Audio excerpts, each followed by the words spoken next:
A day in the life of a cottage food baker. This is me preparing myself to make English toffee. First, we need tea. Now, I prepare my ingredients. As you can see, I'm taking everything out and putting it onto the counter. There's butter, and there's sugar, and there's salt, there's chocolate chips, and there's nuts. Oh, and I have my tea. Now I'm getting geared up with my apron and my glasses. Now we're good to go. So I begin to line my baking sheet with nonstick foil because after all, we are making toffee, and toffee tends to be a little sticky at first. Now I am putting my butter into the pan, and in a moment I am going to show you how many sticks we're putting in there. Four sticks of butter, and of course, more tea. So now I'm adding the sugar into the butter, and then I put it away because I do like to clean as I go. A little dab of salt will do you. And now I must stir constantly. Yes, constantly. So here we go. You will watch me stir. That's it. Now I decided I'm going to take a quick break and I'm going to chop up the pecans. That's some fast chopping.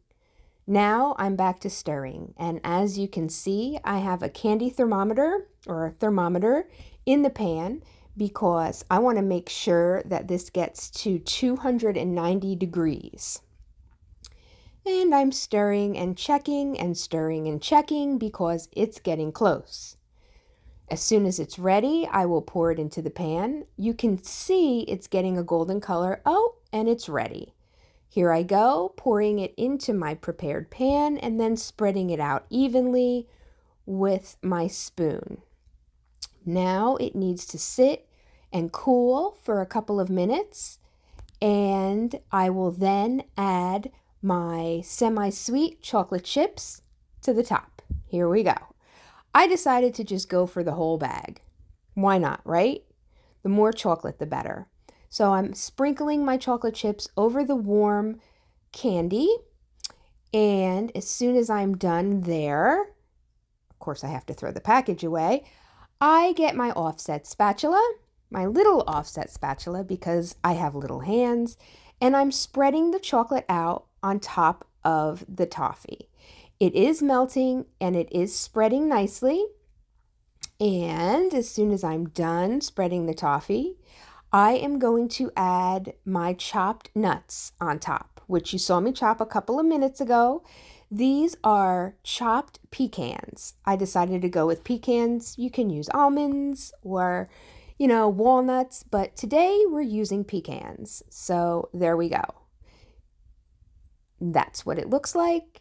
Now it's time to clean up my mess. I do try and clean as I go, but there's usually a few things in the sink at the end. So I head over there and get it all cleaned up. And it did take a minute for me to get all of the toffee off of the spoon. That water is very hot, and it finally happened. Now I decide to leave the thermometer and the pan soaking in hot water because, as you can see, I'm scrubbing and scrubbing and it's not coming off. It's okay, we'll just let it sit. And while it's sitting, I'm going to clean up my mess. I clean my counters and I sanitize everything because that's just how I roll. Now I wait. Thank you for watching the Fiery Whisk Bakery.